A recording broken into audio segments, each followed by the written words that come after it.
Okay, good afternoon. Welcome to your morning cup. It's your boy W. Dubois. Monday afternoon, early afternoon, and let's get right to it. New week, new opportunity, start over.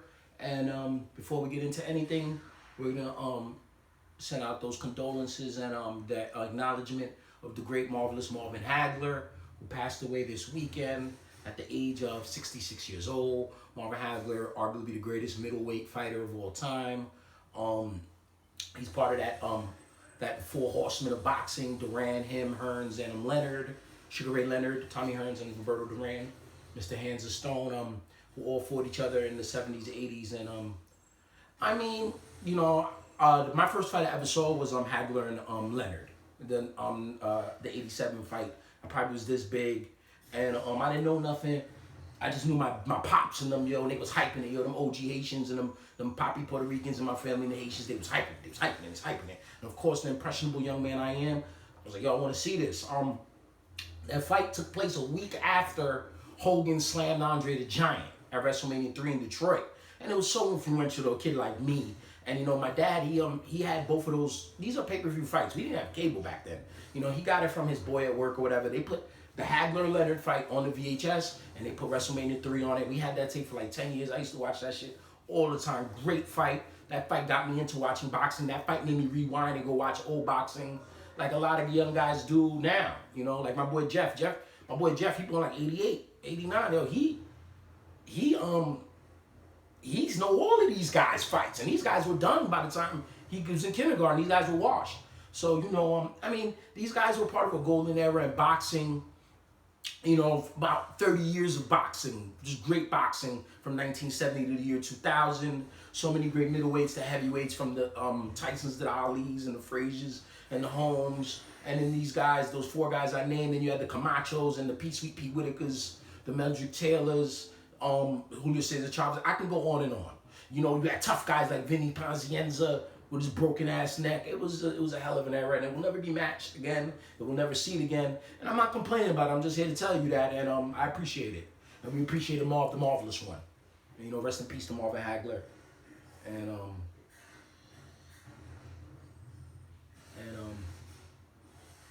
that's about it. 66. Marvin also was people don't know this, but Marvin lived in Milan, Italy, for a long time, and he was an action an action star, like a movie star. He did action flicks in Milan, in Italy. Lived in Italy for a long time, married Italian.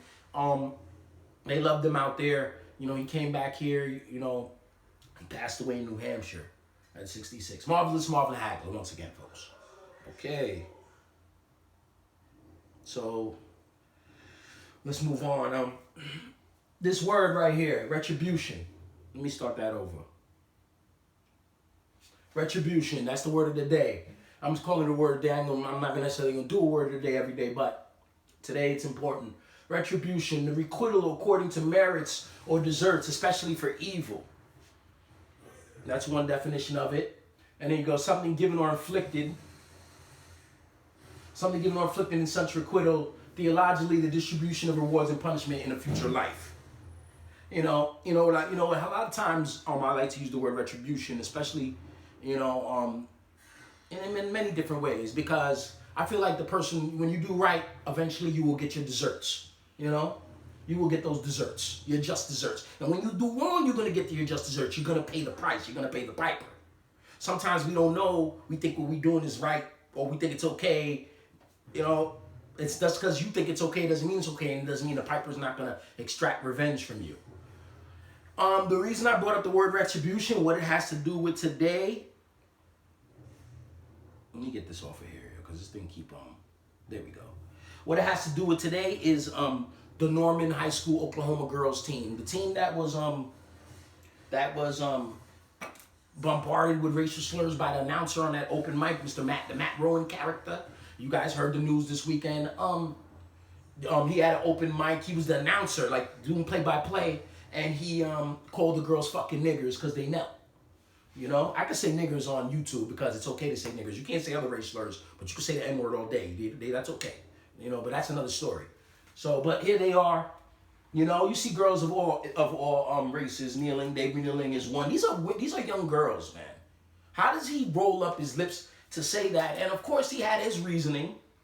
And then, there it is. You guys know. If you don't know, there it is. The guy blamed his diabetes for his mental status and why he called those girls fucking niggers for kneeling.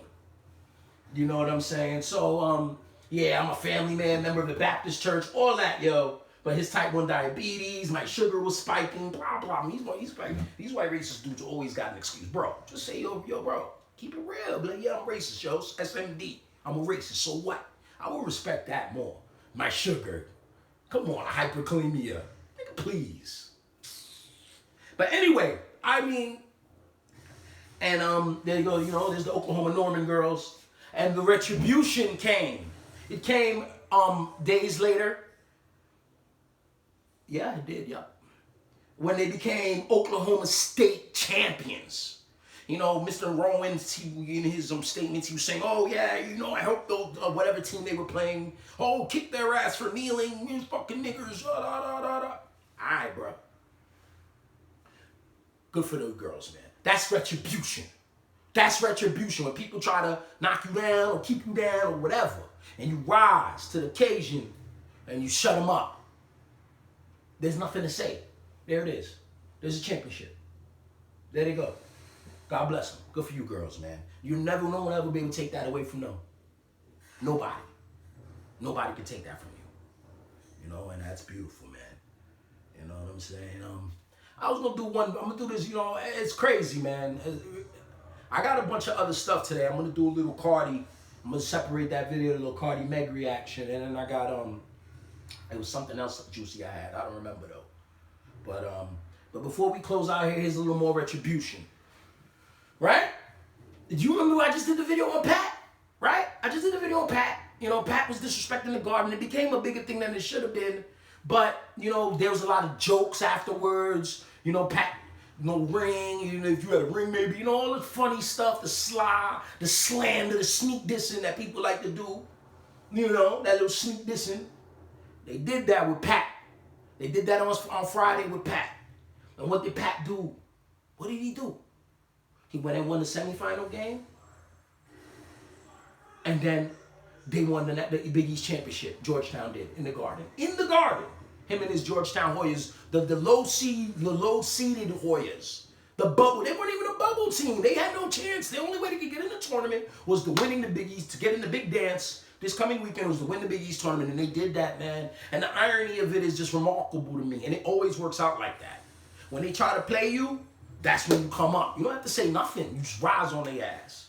And God bless Pat. Look at Pat, man. He shot it out. And you know what was crazy? The day he won the Big East championship, that was Saturday. That was the anniversary of when Big John Thompson joined Georgetown University in the 70s. You know, so remarkable story, remarkable irony. It's God's plan. It's God's will. You got to believe, man. But, you know, I call it God's plan and God's will, but you have to make it happen. You can't just sit there. You know, you got to make it happen. And then he's going to give you that little boost. But regardless, whether you believe in that or not, that's how we playing. And that's this episode on the cup. I'm going to drop a couple more because I'm about to slide out this bitch, you know. Where we at, man? I'm about to, yeah, man. So, that's it. Just get fucking daddle, yo. We out.